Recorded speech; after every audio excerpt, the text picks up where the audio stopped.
Now mga kapatid, we're now reading the Second Kings chapter 17.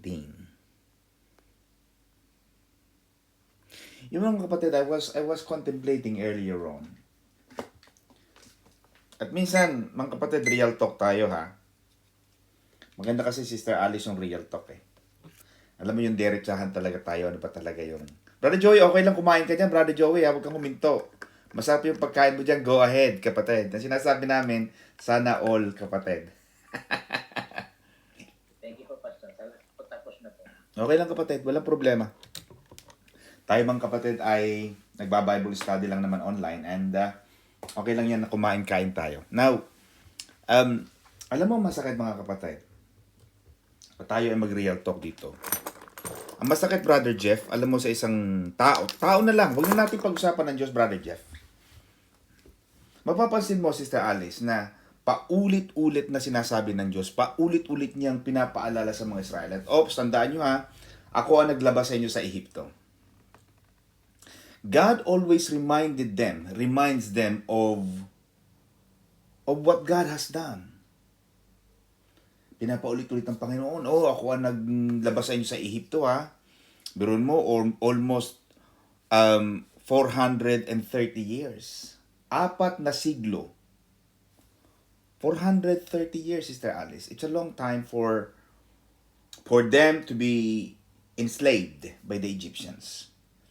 And pagkaraan mga kapatid ng ilang panahon, God helped them. And alam na natin yan, the Red Sea and stuff. Pero mapapansin mo, Sister Cecil, na kaya masakit sa Panginoon ang pagtalikod ng Israel. Maraming ginawa ang Diyos eh. Madaling, alam mo Sister Cecil, alam mo yung wala kang masadong hinanakit eh. Kung yung isang tao umalis sa'yo, nawala sa'yo, iniwanan ka.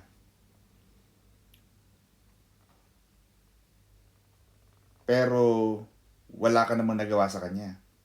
So parang baliwala sa'yo, di ba? Pero bakit masakit yung pagwala? Bakit masakit yung pag-alis o bakit masakit yung hindi pagtanggap o pagkawala ng isang tao? Bakit? Sa Diyos, Sister Alice, maraming ginawa ang Diyos eh. Pero itong mga Israelitang ito, itong mga taga-Juda na ito, paulit-ulit na lang eh. We've read this, I think. And I was asking Sister, haven't we read this one? Parang pareho na lang sa nung last time eh. Pero nakakapikon dito, Sister Alice. Pinapaalala ng Diyos sa atin eh. Pinapaalala ng Diyos sa Israel, look guys.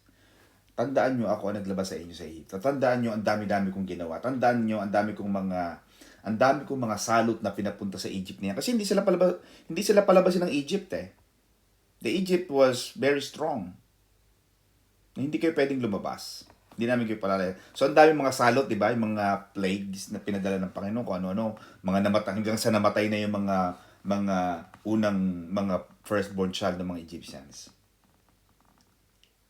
At para sa Panginoon, Sister Cecil, sa dami ng ginawa ng Diyos, paglabas nila ng Egypt, going to the promised land, it took them all 40 years.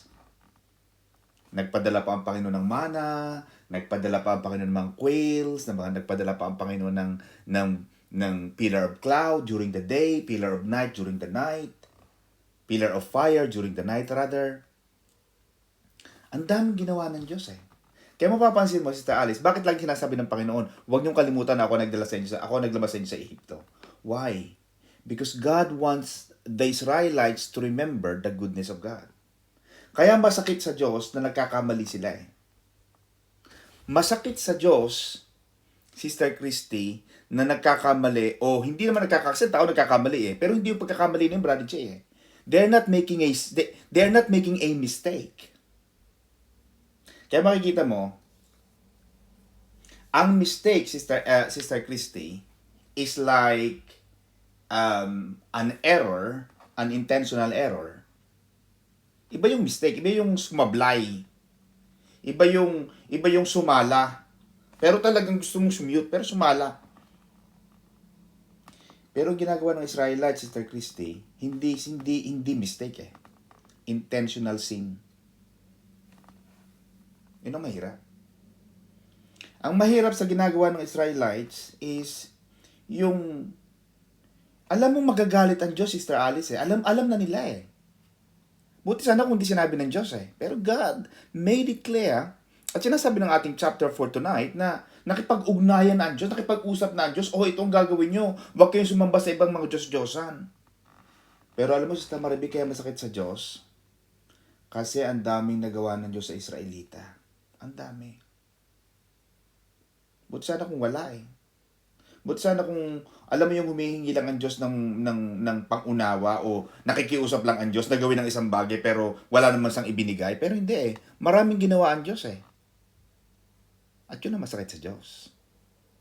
Itong mga Israelita na to, itong mga taga-Juda na ito, Northern Tribe of Israel, kung ano namang kabulustogan ng ginagawa, nag-o-offer pa sila kay Molech, nag-o-offer pa sila, gumawa pa sila ng mga bakang inanyuan, ng mga shrine, kung ano-anong mga ribulto. For what?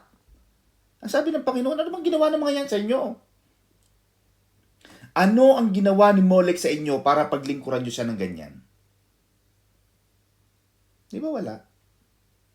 Wala namang ginawa si Molech eh. Sino ba yung si Molech? Diyos. Pero may ginawa. Okay, sige. Kung Diyos na siya, in your own description, pero ang tanong ng Diyos, ano ang ginawa ng mga Diyos-Diyosan na yan, yung mga maliliit na Diyos na yan? Kaya ang tawag sa Panginoon, Sister Cecil, He is the Lord of Lords. He is the Lord of Lords. Kasi may mga Lords na maliliit. Meron tayo sa United Kingdom, House of Lords. But they are Lords, small Lords. Kaya ang tawag sa Panginoon, mga kapatid, He is the King of small kings. At pinapatunayan ng Panginoon dito, mga kapatid, ano ang ginawa nitong mga maliliit na Diyos na ito sa inyo para paglingkuran nyo sila ng higit pa sa pag-ibig sa akin. Hello? Ang daming ginawa ng Diyos eh. Yun ang nakakatampo eh. At gano'n sa tao na lang, Sister Alice, sa tao na lang. Huwag na tayong lumayo. Sister Maribic. Siguro naman kayo, nakaranas na rin kayo nung may tinulungan kayo, pero in the end, kayo pa ang inahas, kayo pa ang masama. Alam mo yun, tipong, hello, ang dami ko na nagawa eh. Ang dami kong ibinigay sa taong to, pero alam mo, in the end, ako pa ang masama. Kaya minsan, alam mo, nakakadala.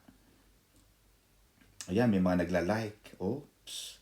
Aha! Maraming tinatamaan. Yun ang masakit. Brother Jay, masakit yun.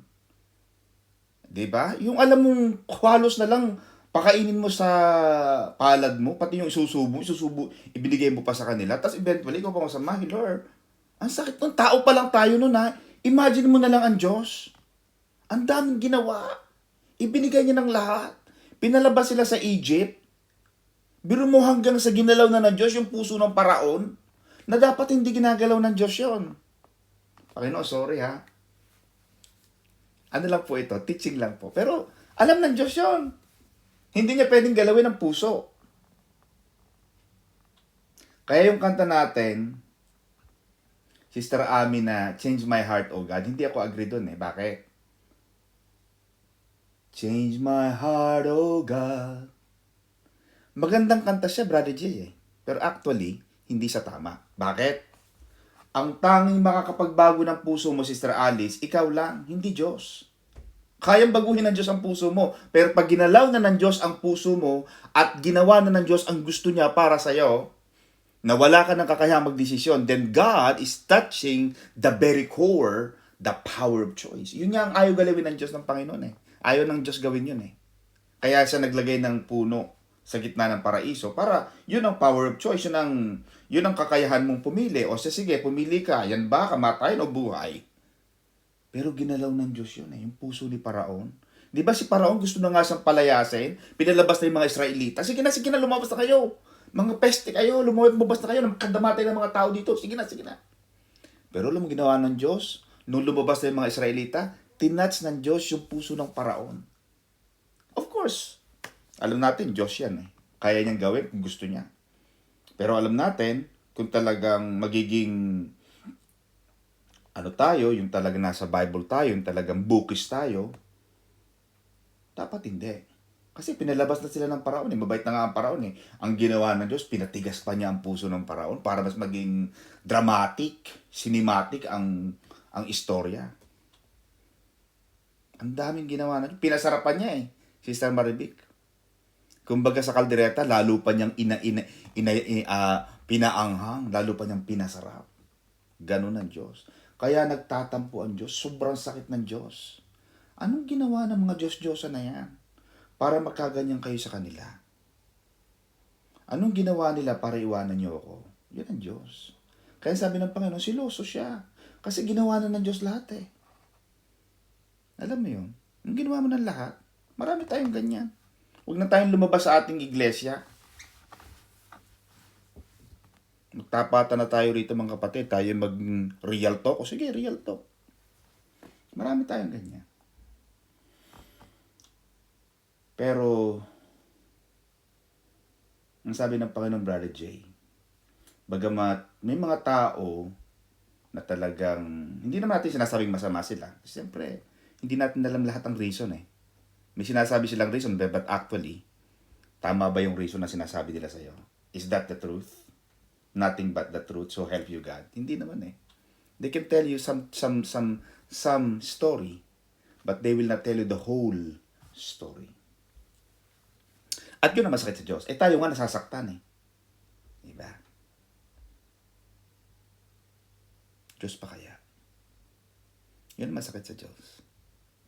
Kaya minsan alam mo, naramdaman ko yung, hindi ko alam kung nararamdam, siguro ganyan ang pagkaramdam ni Moises, kaya nagalit si Moises sa mga Israelita, di ba? Yung after na 40 days and 40 nights sa Mount Sinai, tapos pagbaba niya, daladala niya yung dalawang tipak ng bato na may 10 commandments. Pagbaba niya, itong mga Israelitang to, gumawa ng baka na sinasamba nila, ay napaghambalos niya. Sabi niya, mawalang niya kayo. My God, nandun ako sa bundok, nakikipag-usap sa Diyos. Pagbaba ko, yan ang ginawa niyo. Oh. Kaya sabi ni Moises, o sige, sino rito para sa Diyos, sa totoong Diyos? Sino dito sa Diyos na yan? O, ginamili. O, pinagpapatay ng Panginoon yun, yung pumili doon. Walang kadala-dala. Kaya minsan mga kapatid, alam nyo mga kapatid, hindi ko alam eh. Hindi ko alam kung ano ang magiging outcome nito. Pero Diyos lang siguro. Siguro kung magsisisi yung mga tao na, alam mo yun, yung natulungan mo na, tapos ikaw pa sasabihan ka na masama, ganto. Eh, teka muna. Nung nangangailangan kayo, nung nangangailangan sila, wala kayong matakbuhan. May mga taong tangengot na susumagip sa inyo, nagmagandang loob, tapos sasabihin nyo sila pa ang masama. Yung mga kapatid ang masakit. At sa Diyos, kung ako nga na tao nasasaktan, ay Diyos pa kaya? Kayo din siguro, may nagawa na rin kayo niyan. Hindi lang naman siguro ako. Ako kasi, Sister Alice, pag tumulong ako sa tao, kahit mabayaran mo ako o hindi, wala akong pakialam doon. Dahil hindi ko trabahong magbayad. Hindi ko trabahong, naniningil din kami minsan, pero, diba? Pinapahalagahan kasi natin ang pagkakapatiran. Sa akin kasi mga kapatid, kaya mapapansin nyo, ang Maranatha, bukas ang pagtulong. Dito sa ating gawain dito mga kapatid, sa ating grupo na ito, sa ating church, talagang pag sinabing sister ka talaga. Hindi yung sister ka lang dahil nag-a-attend ka. Hindi. Pag nangangailangan ka talaga, tutubog kami. Yun ang gusto ko. Mahirap kasi yung church na, ay sister ka lang kasi nakikita ka sa church. Pero actually, pag nangailangan ka, tatakbo sila. Ang Maranatha hindi tumatakbo sa mga obligasyon. Kung kailangan galawin natin lahat ang pwedeng galawin, gagalawin natin yan. Pero masakit, Sister Christy, after mo makatulong, iiwanan ka. Masama ka. Kasi ganito ka. Bakit? Saan ako naging masama? Amen ba mga kapatid? At para sa Diyos, masakit yon Sister Alice. Kaya napapansin ko yung alam mo yung pag malapit ka sa Diyos, Sister Christy, nararamdaman mo na ang puso ng Diyos. Naniniwala ka ba dyan? Kung anong nararamdaman ng Diyos, mararamdaman mo na yon. Sample, sa mga, kasi, Sila Bishop, ganyan eh. Nararamdaman nila ang puso ng Diyos eh. Hindi ko sinasabing Diyos sila. But, you will have the heart of God. Yung ating Christmas party, ang ganda nun. Grabe. Nung lumabas na ang mga men's, ay grabe. Talagang napasayaw kami, Brother Joey. Hindi ko na makilala. Sabi ko, sino ba itong Kristo na ito? At talaga namang mukhang Kristo. Talagang tuwan-tuwa kami, masaya. At masaya ang Diyos. Kasi, nandun yung, nandun yung saya ng, alam mo yun, minsan lang tayo magsaya after 2 years na malungkot tayo. Kaya mga kapatid, masaya ang Diyos, no, nung mga panahon na yun. And, para sa akin, natutuwa ang Diyos doon. Pero pag ang Diyos minsan, nalulungkot din siya. Bakit? Pag yung, ang dami mo nang nagawa, tapos sisiraan ka pa, masama ka pa, hindi ka pa papakinggan. Alam mo yung ganon. Kaya minsan hindi mo masisi mga magulang na mga anak na mga sumama sa NPA. Bakit? Kasi sasabihin ng mga, biro mo sabi ng mga, di ba napanood natin yung sa video, Sister Alice, alam mo yung pinakita ng mga bata na, kami ganito, kayo mga nanay, dumaan lang kami sa inyo, pero hindi kayo dapat ang magdikta sa amin. Alam mo yung mga ganyang mga anak na parang, abay, sa Batangas, Sister Alice, ay nako, makakatikim ka. Pumunta ka din eh. Talagang, hindi pwedeng ganon. Pinalaki kita eh. Binigay ko na nga ang buhay sa iyo. Sasabihin mo dumang ka lang sa akin. Bakit? Nung dumang ka ba, nung pinanganak ka ba ng magulang mo? Nung birthday mo, nung pagkapanganak mo, iniwanan ka ba sa basurahan? Di ba hindi? Ginastusan ka. Mahal kaya magkaanak. Bakit yung iba hindi na nag-aanak? Bakit? Mahal ang magkaanak. Mahal. Oh, kapag sasabihin mo, dumaan lang kami sa inyo. Anong dumaan? Paano ka nakabot dyan sa pinag-aralan mo? Kung dumaan ka lang. Ano yan? Toll gate? Hindi. After mong ilabas, pinag-aral ka, inaruga ka, inalagaan ka, pinalaki ka ng maayos. Tapos yung mga NPA, indoktrinahan ka lang. Babaguhin ang takbo ng utak mo na pumatay tayo ng mga tao, ganito, mag-revolution tayo. Masakit yun sa magulang.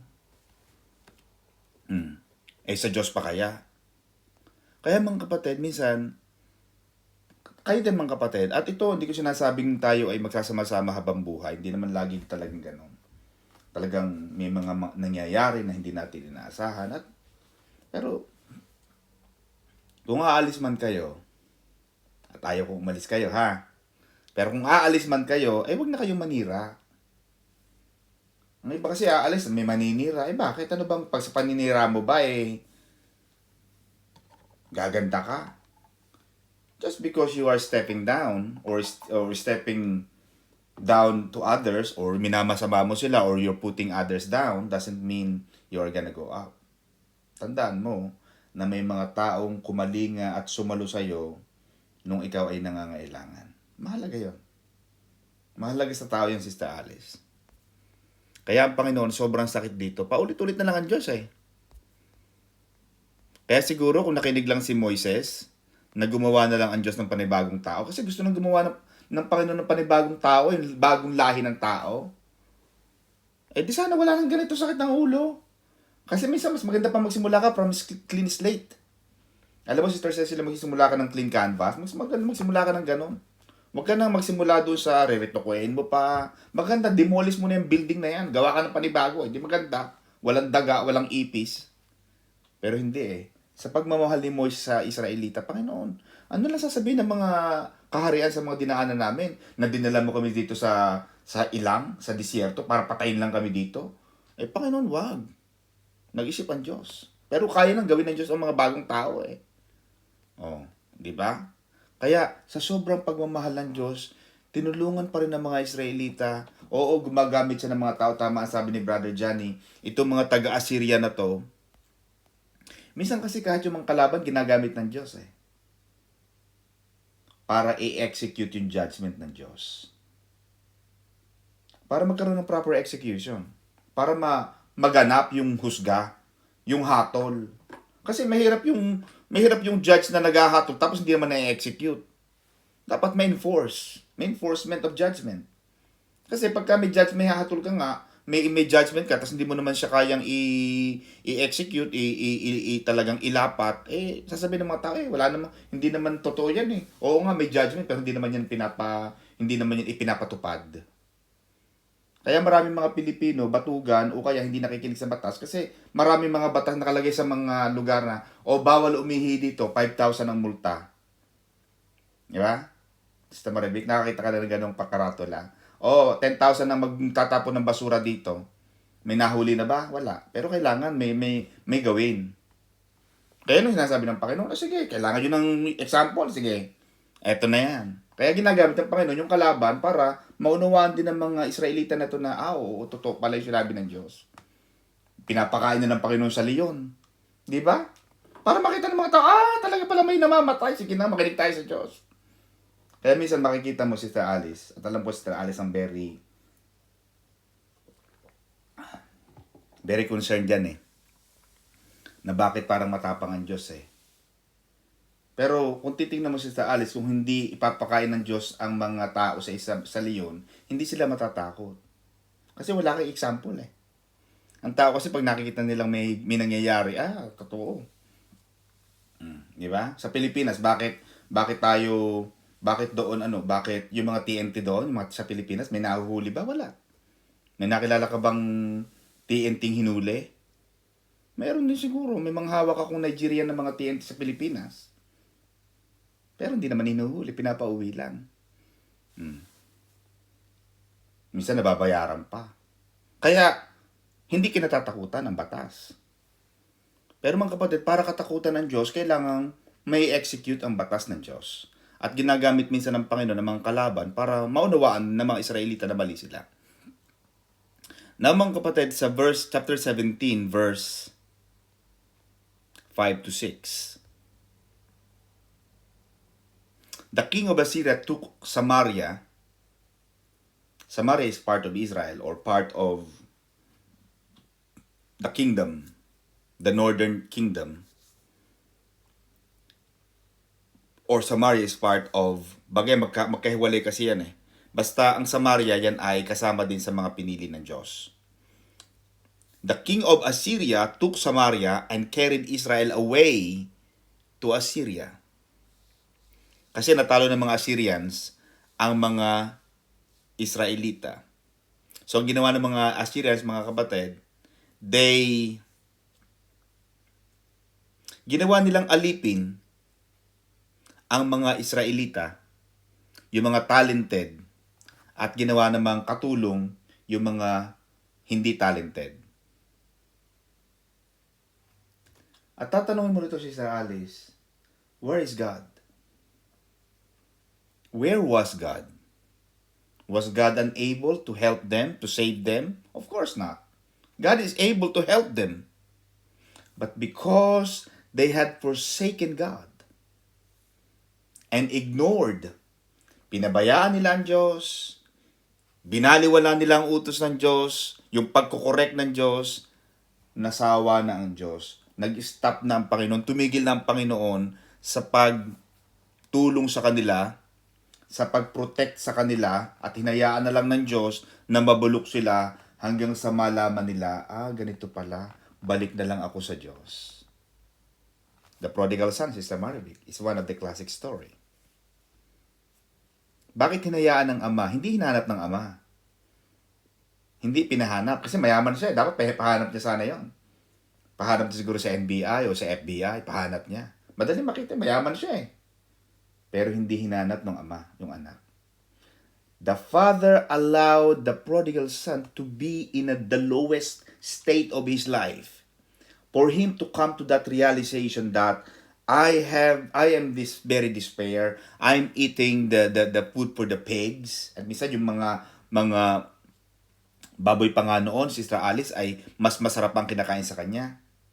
Kasi ang pagkain ng mga baboy nung unang panahon, Sister Alice, hindi naman kagaya ngayon ng mga bahaw at mga panis na pagkain ang kinakain nila. Ang kinakain ng mga baboy nung unang panahon ay mga dahon at mga gulay, mga halaman.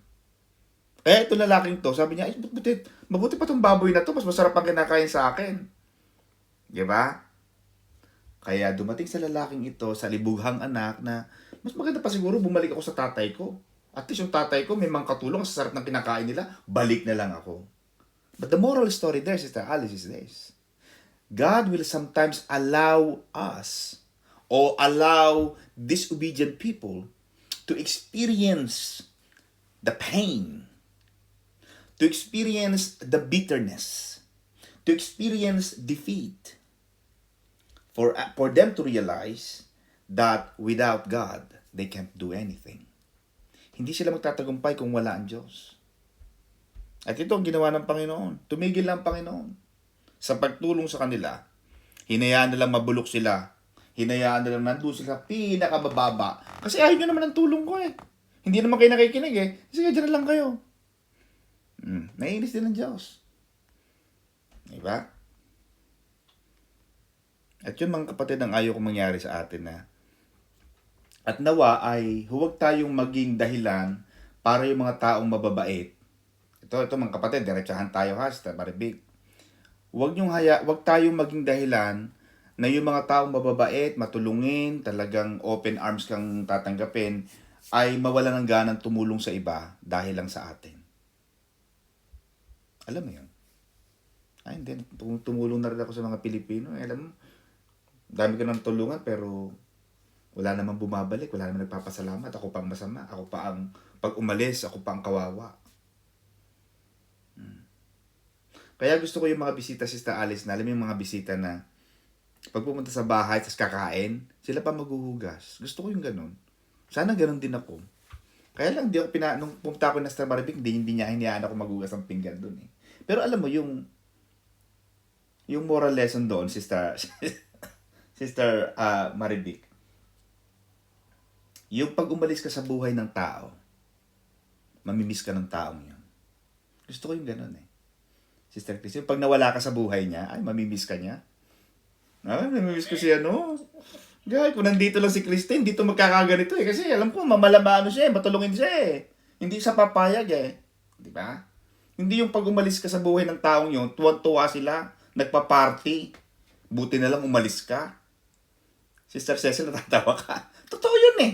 Mas gusto ko yung Sister Mirna na pag umalis ka sa buhay ng taong yun, mamimiss ka, kakulangan ka.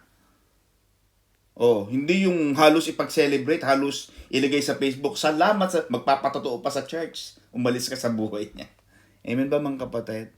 At yun ang ayaw kong mangyari sa atin, Sister Alice, na mawala ang Espiritu ng Diyos. Mawala yung tulong ng Diyos. Mawala na yung kabaitan ng Diyos. Kay Samson, kaya sa nanghina, the Spirit of the Lord departed from him. At yun ang ayaw kong mawala, Sister Alice. Huwag mong hayaang mawala ang Diyos. Huwag mong hayaang mabwisit ang Diyos, na mainis ang Diyos. Kasi umaalis ang Diyos eh. Kasi ayaw mo naman siyang pakinggan, hindi aalis siya. Amen mga kapatid. Amen.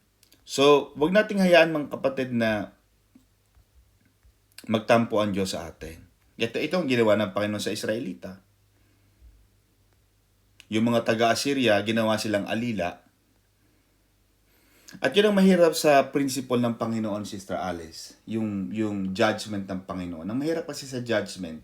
Minsan kasi yung judgment, Sister Maribik, yung hatol ng Diyos, hindi right there and then eh. It takes time. Kasi ang Panginoon mapagpasensya eh. Talagang hanggang sa level na talagang, hanggang sa the farthest. Hanggang sa kayang i-hold niya yung judgment. Hindi niya ibibitawan yun kasi baka magsisi ka. Like yung Nineveh, di ba? Pinapunta ng Panginoon si Jonah. Sabi ng Panginoon kay Jonah, Jonah, punta ka sa Nineveh. Makasalanan yun eh. Eto na, babagsak na yung judgment. Sabi ng Panginoon, hold ko lang to. Pag nagsisi sila, wala na to. Pero pag hindi sila nagsisi, boom, bagsak tong bomba na to. Kaya si Jonah, ayaw niya pumunta sa Nineveh kasi, Nineveh, hello? Masama ang tao doon.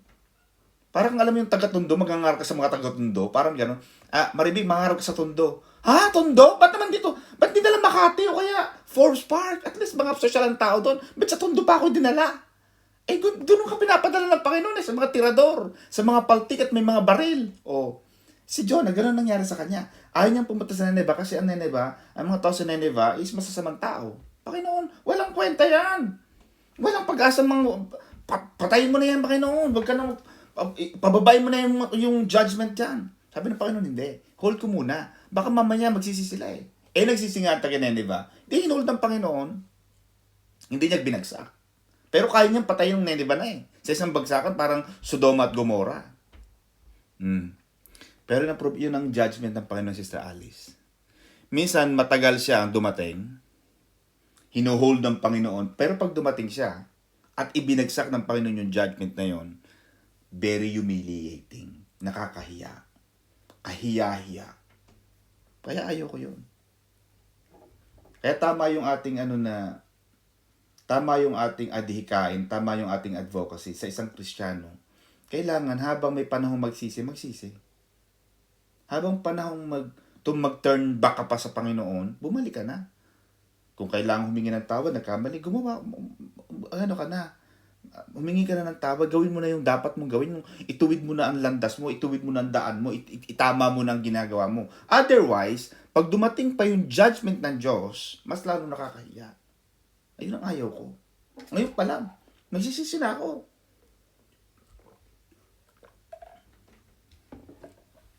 Di ba may sinasabi rito mga kapatid na yung mga Israelita, may mga secret, may mga patago pa sila eh.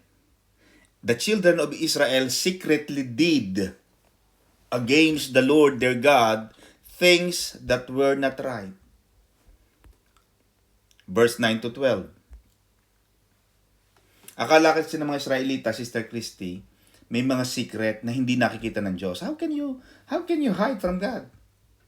These people are stupid. Alam mo yung kasalanan talagang pag itatago eh. Pero meron bang nalilihim sa Diyos?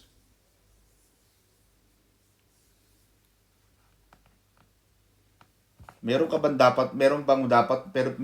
pwedeng itago sa Diyos? Wala. Lalabas yan, Sister Cecil eh. Pero itong mga Israelite nito, parang feeling nila, meron silang pwedeng itago sa Diyos.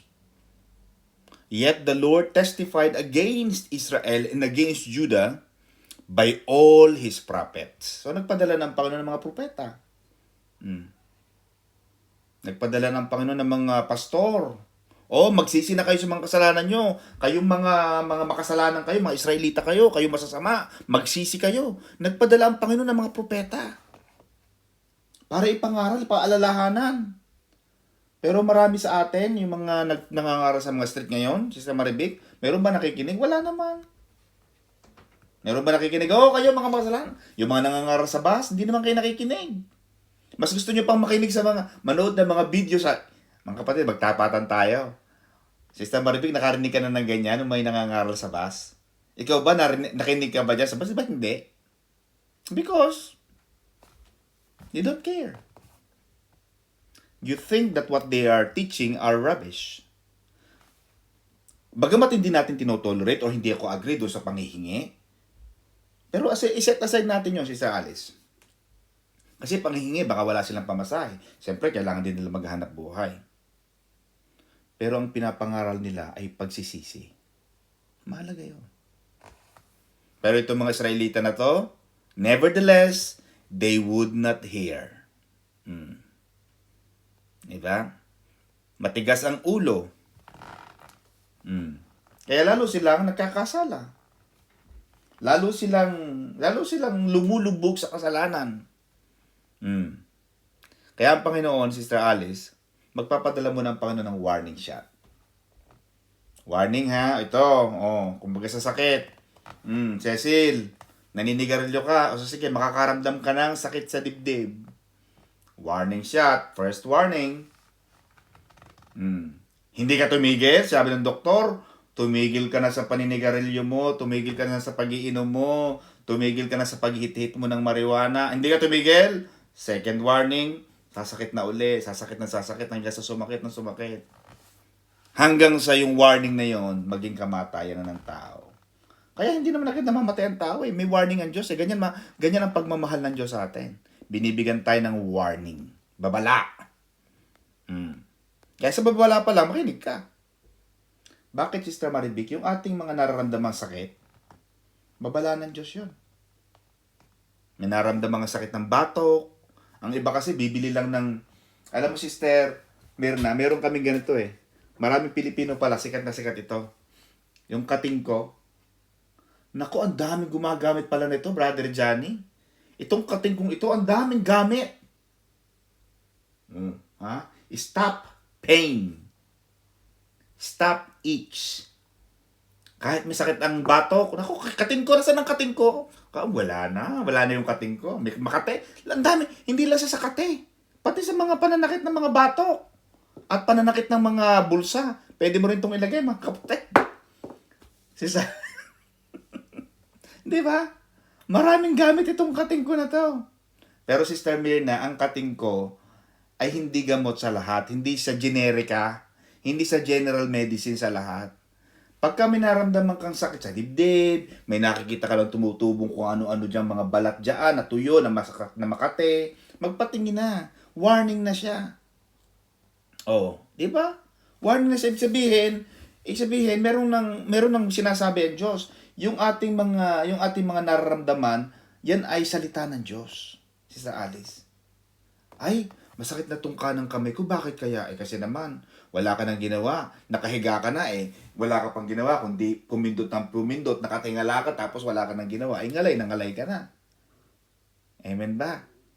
Hindi yung, ba't kaya masakit itong aking tenga? Kasi, alam mo may Pilipino naka-earphone, tas namamlansya. Wala silang nagagawa. Hindi na nila alam. Alasin ko na pala. Anong ginawa mo? Hindi ko nga alam eh. Kasi wala na silang ginawa. Kundi makipag-usap, makipag-chitsakan sa mga kung ano-ano. Diba mga kapatid? Kaya, yan ang sinasabi rito bang kapatid na may mga bagay na ikinagagalit ang Diyos. Therefore, the Lord was very angry with Israel and removed them from His sight. But there was none left but the tribe of Judah alone. Kaya mapapansin mo, yung mga tribo ng iba na wala, pinuksa ng Diyos. Gusto mong mawala tayo? Kasi sige.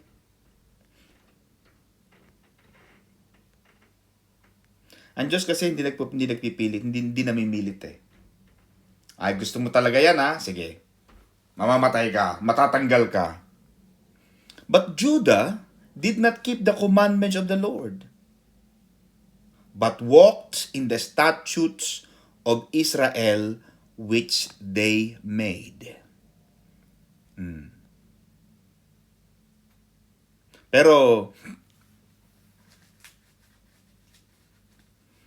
sa pa-espiritualan, pabutihan naman, ang Judah ay mas faithful sa Panginoon kaysa sa mga Northern Kingdom ng Israel. However, they began to imitate their sinful neighbors to the north. Ginaya rin nila ang mga pagkakamali ng Northern Kingdom of Israel. Bagamat mas faithful sila sa Lord, pero ginaya din nila. At yun mga kapatid, bakit itong mga Israelitang walang kadala-dala? Nagtataka ako, Sister Alice. Paulit-ulit na lang natin binabasa ang mga kasamaan nila. At in verse 25 or 23, for the children of Israel walked in all the sins of Jeroboam which he did, they did not depart from them until the Lord removed Israel out of his sight. Alam mo ang summary, Sister Alice, Sister Elaine, ng pagkakamali ng Israel, idolatry. Idolatry. At yun ang maling mga relihiyon, maling paniniwala at doktrina ang dinala sa atin ng mga Kastila. Kaya mapapansin mo, pag up to now, may nabasa tayo rito mga kapatid, between 17 and 18, ng chapters 2 Kings, na up to now, may mga tao sa Samaria, ang practice nila, yung parang Assyria, hindi nila nabago. Hindi nila nabago. Bagamat ang dinala ng mga Kastila sa atin ay Kristyanismo, pero ipinamulat nila sa atin na dapat sumamba tayo sa santo. At for me, mga kapatid, nandun na tayo sa halfway eh. Ang gusto ng Panginoon, Sister Maribig, ayaw ng Panginoon ng half cook.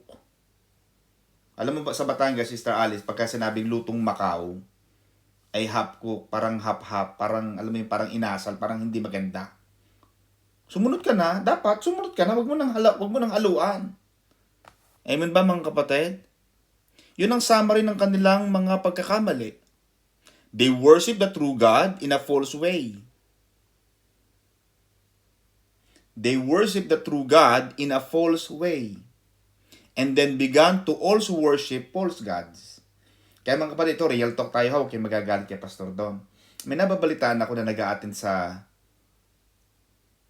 Saan ba yun? Cathedral sa Victoria. Cathedral of Westminster sa umaga. Maranatha sa hapon. Alam mo yung parang, saan ka galing? Galing po ako sa Cathedral of Westminster. Bakit? Eh sa hapon po dito, para dalawang sinasamba ko. At piling mo naman, masaya ang Diyos sa'yo. Thank you. Piling mo, masayang-masaya ang Diyos na sumasamba ka sa Diyos, Diyosan sa umaga. Pero sa totoong Diyos ka naman sa hapon. Hindi masaya ang Diyos noon. Okay na sana eh. Kaya lang. Eh itong ginagawa ng mga Israelita, inuulit mo lang yung ginagawa nila. Eh di, gagawin din ng Diyos ang ginawa niya sa kanila, sa'yo. Kasi, alam mo na mali. Alam mo nang ayaw ng Diyos. Bakit mo ginagawa pa yon? At just because many people are doing that, doesn't make it right. Hindi porke maraming bilyon-bilyon mga tao ang sumasamba, gagawin mo rin yun. Eh bakit? Tama, sabi ni Jesus. Mas maluwang ang patungo sa impyerno. Kasi kukunti nakaka-discover na papuntang langit. Diba? Kaya yung mga pumupunta dyan sa Cathedral of Westminster, mamili na lang kayo. Ano ba kayo? Cathedral of Westminster o dito kayo sa Maranatha? Eh kasi hindi, sayang pamasahin nyo.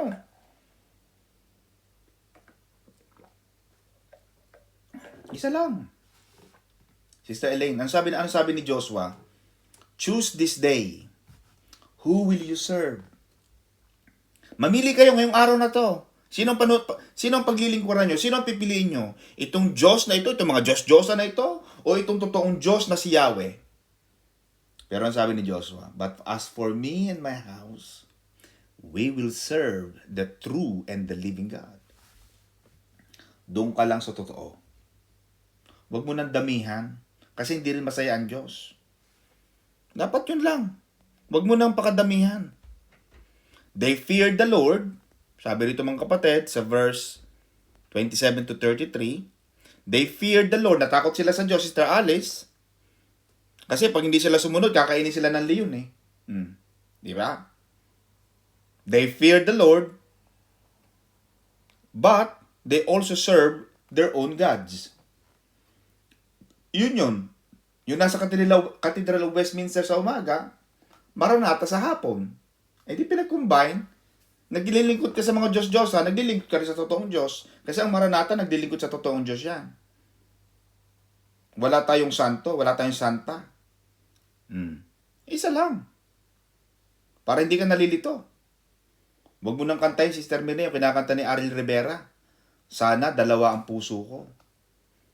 Ay mahirap yung dalawang puso. Dapat isa lang, Sister Arlene. Pag minahal mo si Brother Steve, siya lang ang nag-iisa. Ang kanta mo dapat, iisa pa lamang ang minahal ko na. Ganyan dapat ang kanta mo, kapatid. Hindi yung sana dalawa ang puso ko. Amen ba mga kapatid? Kasi ayaw ng Diyos ng salawaan. Ayaw ng Diyos ng balimbing. Ayaw ng Diyos ng palipat-lipat. Isa lang. Kasi, sumasamba sila kay Molech, sumasamba sila sa totoong Diyos. At ang problema nito mga Israelita na to, Sister Arlene, natatakot sila sa Diyos dahil para hindi sila kainin ng leon. Isabihin, takot ka lang sa Diyos dahil baka makain ka ng leon. Pero ang hinahanap ng Diyos, Sister Alice, hindi yung takot na fear.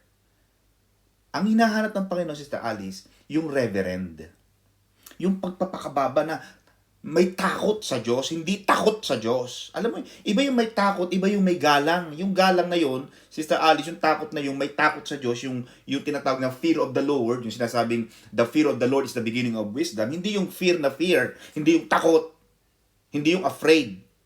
Ang sinasabi dito, Sister Alice, yung the fear of the Lord is the beginning of wisdom, yung pagpapakababa, paggalang, pagkilala sa Diyos, pag-ibig sa Diyos, yun lahat yun.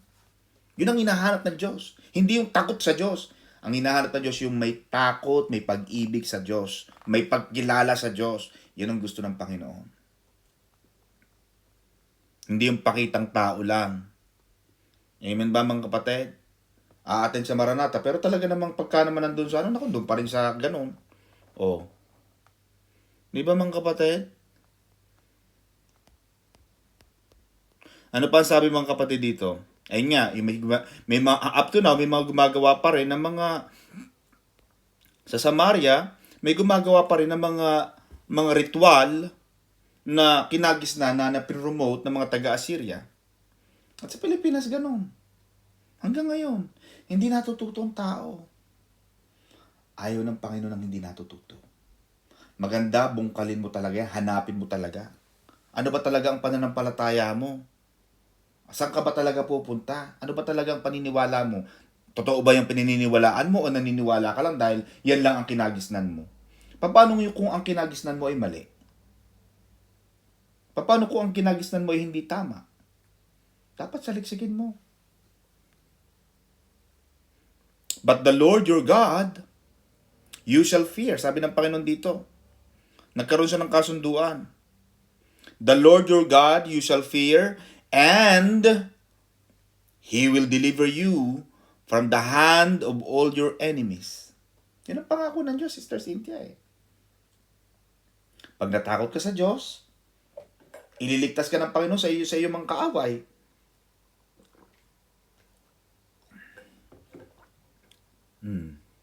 Na kapag ikaw ay faithful sa Panginoon, mananatili ka, mabubuhay ka. Diyan kayo mga kapatid tumayo sa ganyang prinsipyo ng Diyos. Kaya mahalaga itong ginagawa natin pakikinig palagi. Mahalaga itong ating pagba-Bible study, not because of the Bible study, not because of that we read the Bible verse, but more importantly, Sister Alice, for me, ang mahalaga dito sa ating gawain, nagkakaroon ka ng kamulatan eh. Alam mo yung kaunawaan, ay ganun pala. Kaya pala nabigo sila kasi ganun. O yun pala eh. Bakit nagtatagumpay ang tao yan? Sa pagiging tapat sa Diyos. If you are faithful to God, God said, you will stand. You will succeed. You will conquer the enemies. You will defeat the enemies. But instead, the Israelites were conquered by the Assyrians because of their own self-destructions in sin and rebellion. Yung pagkatalo ng Israel, hindi dahil sa gusto ng Diyos yun eh. Minsan ang pagkatalo naman natin, yung ating katalunan, yung buhay natin, hindi naman gusto lagi ng Diyos. Gusto ba ng Diyos na matalo ka? Sino namang magulang ang magugusto sa anak na matalo? Siyempre, gusto natin magtagumpay lagi ang mga anak natin. Pero minsan, ang tao nabibigo dahil sa kanyang katigasan ng ulo, sa kanyang kasalanan, sa kanyang rebellion, sa kanyang ugali. O sabi ng Panginoon, alam mo na, nakalagay na sa Sister Mirna, nakalagay na sa bote. O, drink moderately. Nakalagay na sa alak, wag iinom ng marami. Nakalagay sa sigarilyo, smoking kills. Smoking can do this to your heart, to your liver, to your lungs. Minsan nga, ang draw niya ng Marlboro, yung sunog na baga. Oh. Pero iba ang pinopromote ng Tanduay.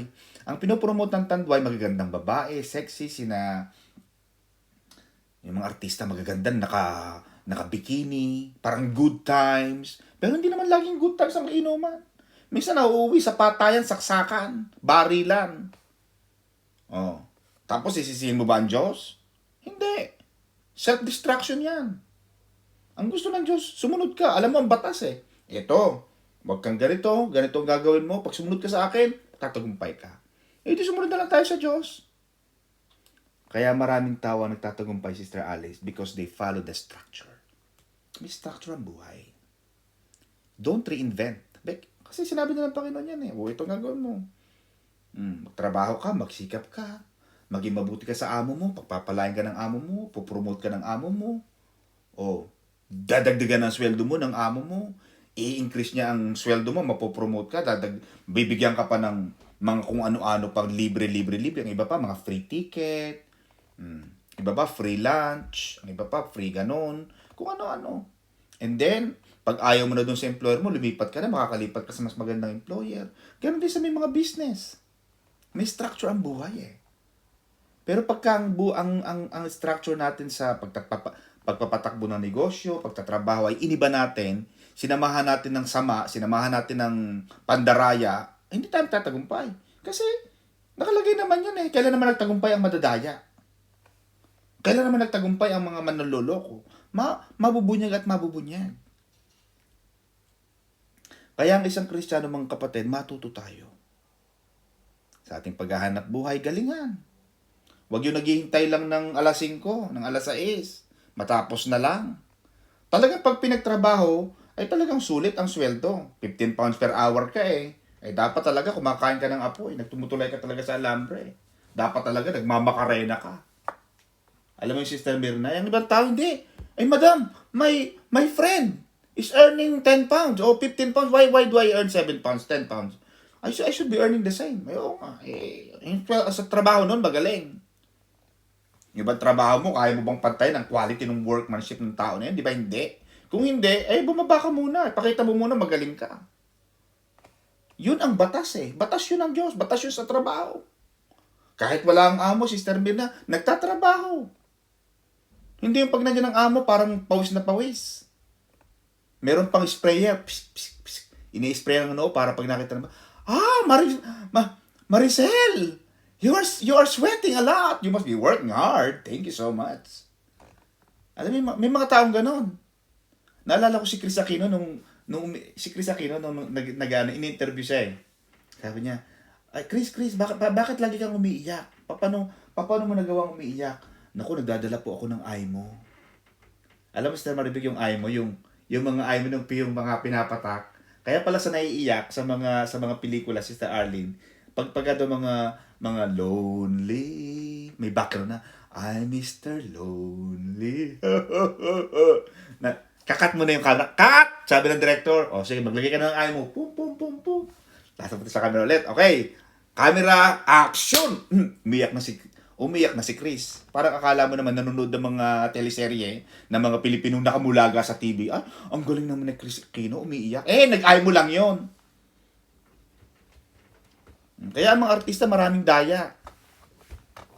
Nung bata ako, bakit kaya itong mga artista na to, hindi sila nalilito sa mga pangalan? Di ba, minsan, ang pangalan ni Ray PJ Abellana, minsan ganito, minsan ang pangalan niya, Pedro, ang iba naman minsan, Juan, ang iba na naman, gano'n. Iba-iba pangalan. Sabi ko, hindi sila nalilito sa mga pangalan. Yung pala, nalaman ko si Sister Alice, yung pala, may mga take 2, may mga take 3. Ganon din yung mga empleyado.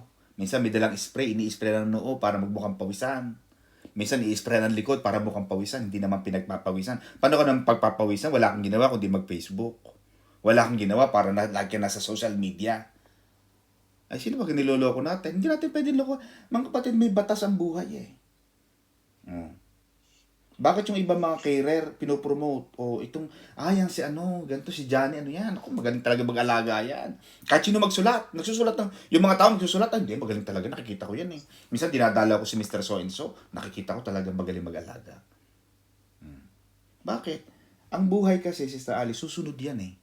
Yung ginawa mo sa daigdig, Sister Alice, the world or the universe will know, hindi na yung Diyos. Ang Diyos talaga, kita na ng Diyos yan eh. But the universe as well will revolve and will move according to what you give. According to what you give. Kanina, kahapon yata, may pinunta kami ni Sister May. Yung customer service, napakagiliw. Hi, how are you? What happened? Pinuntahan niya siya ng jewelry. I like, what are you eating? You're eating ice cream? Wow, what is the flavor? Very jolly. Very jolly. Gusto mong bumalik. Kasi maayos yung tao makipag-usap eh. Gusto mong kumain ulit sa coffee shop o restaurant, whatever it is. Magaling makipag-usap. Kaya may mga employer, alam mo, Sister Maribig, ito narinig ko lang ito kay Sister May, nandiyan ha. Sasabihin ni Sister May doon sa kausap niya, alam mo, Inday, sasabihin niya, kausap niya, Sister May, nagpapasok siya ng mga nagtatrabaho. Alam mo, ang sabi ni Mrs. So-and-so, hindi ka niya raw gusto. Bakit po, ma'am? Kasi naman, pag kinakausap ka, lagi ka raw nakasimangot. Tapos, para daw pagod na pagod ka. Para daw may iniisip kang, para ka daw nakatingin sa kanya, nalampasan ang tingin mo. Alam mo yung taong pagkausap mo sa Maribig na, Parang nakatingin sa'yo, pero lampas ang tingin sa'yo. Parang wala parang wala, present siya physically, pero yung utak niya lumilipad. Parang ang lalim daw ng problema. Parang daw may iniisip ka. Alam mo, alam mo, brother, yan.